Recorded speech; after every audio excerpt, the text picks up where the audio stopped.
Hello friends. आज मैं आप लोगों को कंपार्टमेंट किस प्रकार से क्लियर करें या जो रीप ईयर है कंपार्टमेंट है वो किस प्रकार से क्लियर करें उसके बारे में आप लोगों को मैं बताना चाहता हूँ। जैसे कि जब अपने डिप्लोमे के स्टूडेंट्स हैं, पॉलिटेक्निक डिप्लोमे के स्टूडेंट है, इंजीनियरिंग के स्टूडेंट है, उन लोगों की जब कंपार्टमेंट आ जाती है तो उनका मनोबल बहुत डाउन हो जाता है। मान लीजिए इंजीनियरिंग में एडमिशन लिया या पॉलिटेक्निक में एडमिशन लिया और लेते साथ ही फर्स्ट सेमेस्टर में ही कंपार्टमेंट आ गई और कंपार्टमेंट भी कई आ गई, तो उनका वाकई मनोबल डाउन होना जायज़ है। होता ये है कि जब आप 10वीं 12वीं तक तैयारी करते हो तो वहाँ का लेवल अलग होता है और इंजीनियरिंग या पॉलिटेक्निक का लेवल अलग होता है। तो इस केस में जैसे मान लीजिए जो बच्चे डिप्लोमा कर रहे हैं 10वीं के बाद में पॉलिटेक्निक डिप्लोमा कर रहे हैं, वो आते हैं हिंदी मीडियम से। हिंदी मीडियम से तैयारी कर रखी है उन्होंने और यहाँ पे इंग्लिश मीडियम में तैयारी करनी होती है, तो ऐसे केस में बच्चे को इंग्लिश में लिखने में दिक्कत आती है। तो इससे बचने का समाधान यही है कि बच्चा अपने लेवल पे तैयारी करे। और तैयारी कैसे करे उसका तरीका है। देखिए, इंजीनियरिंग में मैं आप लोगों के साथ में खड़ा हूँ, पॉलिटेक्निक डिप्लोमा या इंजीनियरिंग आपका आसानी से हो जाएगा और आपको आसानी से जॉब मिल जाएगी। मेरा 25-26 साल का एक्सपीरियंस है और मैंने हज़ारों स्टूडेंट्स को गाइड किया है और उनको बहुत अच्छे रिजल्ट मिले हैं। इसीलिए मैं आप लोगों को उस अनुभव के आधार पे आपको कुछ तरीके बताता हूँ जो मैंने स्टूडेंट्स को टाइम टू टाइम बताए भी हैं और उनको फ़ायदा भी मिला है। हो क्या रहा है, जैसे मान लीजिए आपकी कंपार्टमेंट आई, तो कंपार्टमेंट आई तो आई क्यों, उसका कारण है। ईमानदारी से अगर आप सोचोगे ना तो कारण है। इसका कारण ये है कि या तो आपने ठीक से पढ़ाई नहीं की, आप सीरियस नहीं थे, या आपको पढ़ने का तरीका ही नहीं आता, आपको तैयारी करने का तरीका ही नहीं आ रहा, आपको समझ नहीं आ रहा कि किस प्रकार से मैं तैयारी करूं ताकि मेरी कंपार्टमेंट ना आए। तो ये कारण हो सकता है। देखिए, कोई समस्या है तो उसका कारण तो होगा ही होगा। तो जो भी अगर समस्या है, अगर वो कारण है तो उसका निवारण भी है, यानी कि उसका तरीका है किस किस तरीके से हम तैयारी कर सकते हैं, कैसे हम ठीक कर सकते हैं। अगर आपकी कंपार्टमेंट आई है तो सबसे मूलभूत कारण ये है, या तो आप पढ़ाई में सीरियस नहीं हो, तैयारी करने के लिए आप अपने कैजुअली लिया उस चीज़ को, या फिर आपको तरीका नहीं आ रहा। तो इसका यही समाधान है कि सबसे पहले कंपार्टमेंट आ गई तो उसकी तैयारी कैसे करें। तो तैयारी करने का ये है कि सबसे पहला जो तरीका है कंपार्टमेंट को क्लियर करने का वो ये है कि आप कंपार्टमेंट्स को साइड में रख दो। एक बार आप कंपार्टमेंट को भूल जाओ और आप अपने जो रेगुलर सेमेस्टर है, जैसे कि मान लीजिए आपका नेक्स्ट सेमेस्टर है जिसकी आप तैयारी कर रहे हो, आप सिर्फ उसी पे फोकस करो, उसी के रेगुलर सब्जेक्टों को ऊपर ध्यान दो। और आपकी ये होनी चाहिए कि भी कंपार्टमेंट है आ गई, ठीक है आ गई, कोई बात नहीं, आगे मुझे कोई और कंपार्टमेंट नहीं लेके आनी, मुझे अपने रेगुलर का सब्जेक्ट तैयार करना है और कंपार्टमेंट नहीं लेके आनी। तो इसी ढंग से आपने तैयारी करनी है। अब तैयारी करने का तरीका ये है कि आपको सबसे पहले रेगुलर सब्जेक्ट उठाने हैं जिनकी तैयारी करनी है, और रेगुलर सब्जेक्ट में भी जो सबसे आसान सब्जेक्ट है उसी को आप लेंगे। अब सबसे आसान सब्जेक्ट को तैयारी करनी है आपने। आप हर रोज़ का रूटीन बनाइए कि मुझे 2 घंटे तो तैयारी करनी ही करनी है। कम से कम 2 घंटे डेली का अगर आप रूटीन बनाओगे तो आपके रेगुलर सब्जेक्ट की भी तैयारी हो जाएगी और आपके कंपार्टमेंट की तैयारी हो जाएगी, ये मेरी गारंटी है। और इवन अगर आप किसी जॉब के लिए किसी कंपटीशन की तैयारी करना चाहते हो तो वो भी तैयारी आपकी हो जाएगी, लेकिन रेगुलरली 2 घंटे डेली, और डेली यानी कि नियत से तैयारी करनी है। उसमें आपको सिस्टमेटिक तरीके से तैयारी करनी है। अब करनी कैसे है तैयारी आपको, कि जो आपका रेगुलर सब्जेक्ट है उस रेगुलर सब्जेक्ट को आप ले लीजिए। अब रेगुलर सब्जेक्ट का कैसे क्या क्या चीज़ चाहिए आपको, एक तो उसका सिलेबस आपके पास होना चाहिए, एक उसकी किताब आपके पास होनी चाहिए जिसमें सारा सिलेबस दे रखा है, और एक लास्ट ईयर के क्वेश्चन पेपर, और कई बार क्वेश्चन पेपर का सॉल्यूशन भी आता है मार्केट में, तो वो सॉल्यूशन भी आपके पास हो। तो ये चीज़ें आपके पास होनी चाहिए, और एक रफ कॉपी और पेन, ये चीज़ है। और टेबल आपके पास हो, टेबल कुर्सी पे आप आराम से बैठ करके तैयारी करें, और कोशिश करें कि वहाँ पे टेबल लैंप लगा हो, तो वो भी अच्छी बात है, उससे आपका फोकस बन जाता है आसानी से तैयारी करने का। ठीक है। अब तैयारी करनी कैसे है, तो तैयारी करने का तरीका ये है कि सबसे पहले आप जो रेगुलर का सब्जेक्ट है उस रेगुलर के सब्जेक्ट में सबसे आसान पेपर आपने उठा लिया, सब्जेक्ट उठा लिया। अब उस सब्जेक्ट के अंदर आप देखें पेपर के अंदर कि कुछ क्वेश्चन रिपीट होते हैं, कुछ क्वेश्चन रिपीट होते हैं, जैसे शुरुआती यूनिट के, जो पहली यूनिट मान लीजिए आपने ले ली, तो पहली यूनिट के कुछ क्वेश्चन आपको मिलेंगे जो कॉमन से रिपीट होते हैं। तो आप उन क्वेश्चन को लिख लिख के तैयार करो। पहले डायग्राम है, डायग्राम को लिख के तैयार करो। थ्योरी है, थ्योरी को लिख के तैयार करो। पहले तो उस यूनिट का सिलेबस पढ़ो अच्छे से, और सिलेबस के हिसाब से जो किताब में दे रखा है उसको अच्छे से एक बार समझने की कोशिश करो कि चीज़ें क्या दे रखी हैं, और उसके बाद में क्वेश्चन कैसे पूछ रखे हैं उस यूनिट में, वो आपको लास्ट ईयर क्वेश्चन पेपर से पता चल जाएगा कि इस यूनिट में क्या क्या क्वेश्चन पूछ रखे हैं। तो जो क्वेश्चन पूछ रखे हैं वो दोबारा भी आ सकते हैं, वो इंपॉर्टेंट भी है, तो उन्हीं की आपने तैयारी करनी है। और वो तैयारी करनी है आपने लिख लिख के आपने अभ्यास करना है। ये आपको तरीका अडॉप्ट करना है, ठीक है, क्योंकि पेपर में आपको लिख के आना है। आपने चीज़ों को समझ लिया लेकिन आप लिख नहीं पाते, इसलिए आपके नंबर नहीं आ रहे हैं। आपके पेपर में कंपार्टमेंट आ रही है या आपके पेपर में नंबर कम आ रहे हैं। तो ये तरीका अपनाना है। फिर एक यूनिट तैयार हो गया, आपको कम से कम कंसेप्ट क्लियर हो गई भी हाँ मेरा एक यूनिट तैयार हो गया। उसके बाद में आप दूसरा यूनिट उठा लीजिए, दूसरा यूनिट भी इसी प्रकार से तैयार करना है। तीसरा यूनिट उठा लीजिए, तीसरा भी यूनिट तैयार करना आपने। तो ये एक तरीका लगा करके आप यूनिट को तैयार कर सकते हैं, ठीक है। जब आपको लगता है कि मेरा एक सब्जेक्ट का 50% सिलेबस तैयार हो चुका है, कि मैं अब आधा सिलेबस मेरा तैयार हो चुका है, फिर जब आपका आधा सिलेबस तैयार हो चुका है तो आप लास्ट ईयर का क्वेश्चन पेपर लेके बैठ जाइए और उस क्वेश्चन पेपर को सॉल्व करने की कोशिश करो। आप जब आप सॉल्व करोगे तो डेफिनेटली आपको कॉन्फिडेंस आ जाएगा भी हाँ इतना तो पेपर मुझे आता है। तो अब आपको थोड़ा सा हौसला हो जाएगा भी ये पेपर मेरा क्लियर हो सकता है। इसके बाद में अब आपको सेकंड पेपर उठाना है। आपने सेकंड पेपर की उठाने की तैयारी कैसे करनी है, आपने सेम तरीका आपने लगाना है। लेकिन जब सेकंड सिलेबस आपको लेंगे, जब सेकंड सब्जेक्ट आप लेंगे, आप पहले सिलेबस को भी साइमल्टेनियसली करते रहे। अब आपके पास दो सब्जेक्ट हो गए, पहले का तो 50% हो चुका है, अब उसका भी कंटिन्यू करेंगे, आप इसका भी कंटिन्यू करेंगे। अब जब दोनों पेपर आपके तैयार हो जाते हैं तो आप फिर उसके बाद में इसी प्रकार से दूसरे पेपर का भी, दूसरे सब्जेक्ट का भी पेपर अटेम्प्ट करके देखें। और आपका जब लगता है हाँ कॉन्फिडेंस हो गया, तो इसी प्रकार से आपने सबसे पहले 2, फिर 3, फिर 4, 5, यानी कि आपने रेगुलर सेमेस्टर के सारे सब्जेक्ट तैयार करने हैं, ठीक है।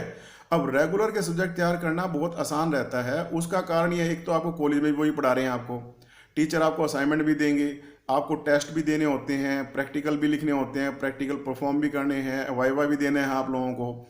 तो उस केस में आपके साथी भी वही सब्जेक्ट तैयार कर रहे होते हैं, तो आपको गाइडलाइंस भी मिल जाती है। आप टीचर से भी अलग से टाइम लेकर के अपनी समस्या ले सकते हैं, क्लास में भी पूछ सकते हैं उन लोगों को, तो टीचर भी आपकी हेल्प कर सकते हैं, ठीक है। जब आपके रेगुलर के सब्जेक्ट तैयार हो जाते हैं, फिर आप कंपार्टमेंट का सबसे आसान सब्जेक्ट उठाइए। जिन भी कंपार्टमेंट, मान लो 2 सब्जेक्ट में आई है, 4 में आई है, जितनी भी कंपार्टमेंट आई है उनमें से सबसे आसान सब्जेक्ट देखिए कि सबसे आसान सब्जेक्ट आपका कौन सा है, और उसकी तैयारी आपने करनी है। अब जब कंपार्टमेंट की एक की तैयारी आप आपसे कर रहे हो तो रेगुलर की भी रिवीजन करते रहें, रेगुलर को छोड़े ना। ये नहीं कि आप कंपार्टमेंट पे लगे, जो आपने 5 सब्जेक्ट आपने तैयार करे हैं उनको थोड़ा थोड़ा पढ़ते रहें, रिवाइज करते रहें, टॉपिक देखते रहें, पेपर देखते रहें, और साथ के साथ कंपार्टमेंट की भी तैयारी कर लें। जब एक कंपार्टमेंट क्लियर आपकी तैयार हो जाती है तो ही दूसरी कंपार्टमेंट का सब्जेक्ट उठाना है। यानी कि आपने रेगुलर के सब्जेक्ट तो तैयार रखने ही रखने हैं, और साथ साथ में कंपार्टमेंट के 1 या 2 या 3 जितने भी आप कंफर्टेबली कर सकते हैं उतनी तैयारी करें। शुरुआत में ज़्यादा लालच मत करें कि आप एक साथ में सारी कंपार्टमेंट क्लियर करना चाहेंगे। अगर कंपार्टमेंट क्लियर करना चाहेंगे तो रेगुलर में कंपार्टमेंट आ जाएगी, यानी कि बात तो घूम फिर के बराबर वही होगी। तो इसीलिए आप लोगों को कंपार्टमेंट सबसे पहले रेगुलर में ना आए, ये सुनिश्चित करना है, उसी हिसाब से तैयारी करनी है, और उसके बाद में फिर कंपार्टमेंट के सब्जेक्ट उठाने हैं। जब आपकी एक बार प्रैक्टिस हो जाएगी तो आपको तैयारी करना आसान भी हो जाएगा, और आपको कॉन्फिडेंस भी आ जाएगा कि हाँ मैं तैयारी कर सकता हूँ। तो अगली बार कंप्लीट कर लेना, जो बाकी कंपार्टमेंट आपकी रह गई है, अगली बार कंपार्टमेंट की तैयारी करके उसको तैयार कर सकते हो, आप कंप्लीट कर सकते हो। तो अभी एक साथ में तैयारी ज़्यादा करने की कोशिश ना करें, क्योंकि अगर आपकी इतनी अच्छी प्रैक्टिस होती तो कंपार्टमेंट आती क्यों। तो शुरू में समय लगता है, तो शुरू में तो कोशिश ये करें कि मेरी कंपार्टमेंट ना आए, और कंपार्टमेंट आ गई तो उसको किस प्रकार से दूर करना है उसके प्रयास करने हैं। तो ये एक तरीका है जिसके द्वारा आप तैयारी कर सकते हो। अब ये तो मैंने आपको तरीका बताया है कि कैसे आप किस स्ट्रेटेजी को अपना करके आप कंपार्टमेंट को दूर कर सकते हो। लेकिन अब पढ़ाई करें क्या, पढ़ाई कैसे करें, किस प्रकार से तैयारी करें, ये इश्यू रह जाता है। तो अब ये वीडियो को ज़्यादा लंबी ना करके मैं आज यहीं पे अपने बात को क्लोज करता हूँ कि आपको कंपार्टमेंट के पहले तो घबराना नहीं है। ये पढ़ाई करना उतना ही आसान है जैसे कि स्कूटर चलाना सीखना। आप लोगों को सभी को एक्टिवा आता होगा, स्कूटर चलाना आता होगा। तो सोचो शुरू में जब पहली पहली बार आपने चलाना सीखा था, शुरू किया था, तो आपको मुश्किल लग रहा था। वही बात यहाँ पे लागू होती है कि पढ़ाई करने का भी तरीका है, हर काम करने का तरीका होता है। तो पढ़ाई करने का तरीका है, लेकिन आपको वो तरीका आता नहीं। अब मान लीजिए किसी को एक्टिवा चलाना आता नहीं और उसको एक्टिवा बिठा दें कि भी चलो एक्टिवा चला के दिखा, तो वो एक्टिवा चला ही नहीं पाएगा। यही कहानी आपके साथ में बन गई कि आपको एडमिशन दे दिया, एडमिशन हो गया, लेकिन आपको कैसे तैयारी करनी है इंजीनियरिंग के सब्जेक्टों की। इंजीनियरिंग के सब्जेक्टों की तैयारी करने का एक टेक्निक है। इंजीनियरिंग के सब्जेक्टों को दो तरीकों से आपने तैयारी करनी होती है। एक तो फैक्ट्स को समझना कि जो इंजीनियरिंग के नियम है, उन नियम को आपने समझ लिया कि ये चीज़ें ऐसे ऐसे काम करती है। फिर समझ करके उनको याद करके पेपर में लिख के आना है।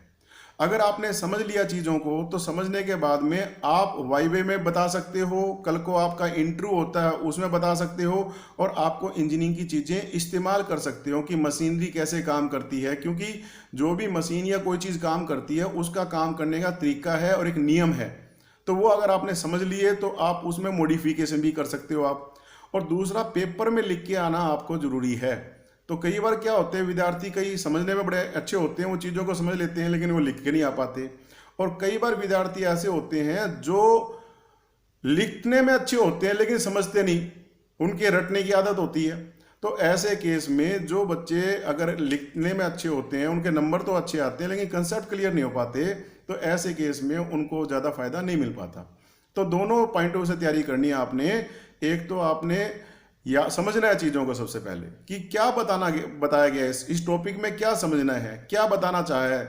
ठीक है, ये चीज़ों को समझना है अच्छे से।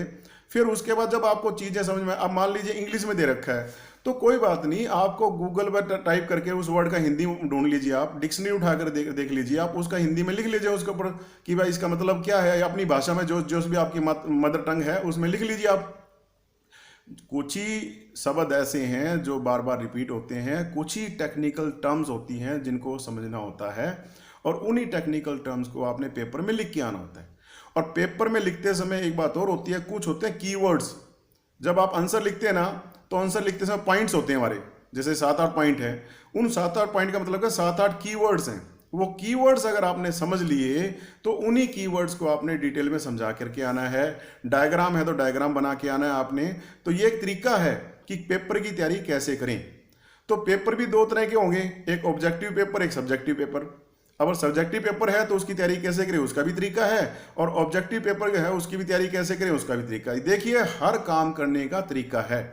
लेकिन अब समस्या ये आती है कि जो बच्चे कहीं ट्यूशन नहीं लेते, कहीं कोचिंग नहीं लेते, अपने लेवल पे तैयारी कर रहे होते हैं, उनको समझाए कौन, उनको बताए कौन। तो इसीलिए उनको दिक्कत आती है। लेकिन मैं आप लोगों को आपके कंसेप्ट क्लियर कर देता हूं, कि तरीका बता देता हूं कि ये एक तरीका है, इस तरीके से आप प्रयास करोगे तो आपको डेफिनेटली कामयाबी मिलेगी। ठीक है, और हर एक चीज़ मैं आपको क्लियर करता रहूँगा। तो एक वीडियो में सारी बातें क्लियर करना पॉसिबल नहीं है, वीडियो काफ़ी लंबी हो जाती है। तो आज मैं सिर्फ इतनी बातें आप लोगों को बता पा रहा हूँ। मेरी अगली जो वीडियो होगी, उस वीडियो में किस प्रकार से तैयारी करनी है आप लोगों ने, वो मैं आपको डिटेल में बताऊँगा। तैयारी करने का भी तरीका है, आपको कहीं जाने की जरूरत नहीं है। आपको बेसिक्स कैसे तैयार करने हैं, चीज़ों को कैसे समझना है, कैसे आपस में कोरिलेट करना है, उनको लिख लिख के कैसे अभ्यास करना है, ये सब तरीके मैं आपको बताऊंगा। पेपर में कैसे अटेम्प्ट करके आना है आपके अच्छे नंबर आए, तो ये सब तरीके हैं। पढ़ाई इतनी मुश्किल नहीं है जितनी लगती है। लगती क्यों है? क्योंकि हमें कोई सिखाने वाला होता नहीं। टीचर क्लास में आते हैं, वो सिर्फ समझा जाते हैं, लेकिन वो बच्चों को ये नहीं बताते, स्टूडेंट्स को भी, तैयारी कैसे करनी है, पेपर कैसे अटेम्प्ट करना है। यहाँ पे बच्चे मुश्किल में आ जाते हैं। तो मैं आपको हर एक चीज़ों में हेल्प करूँगा और आप लोगों को गाइड करूँगा।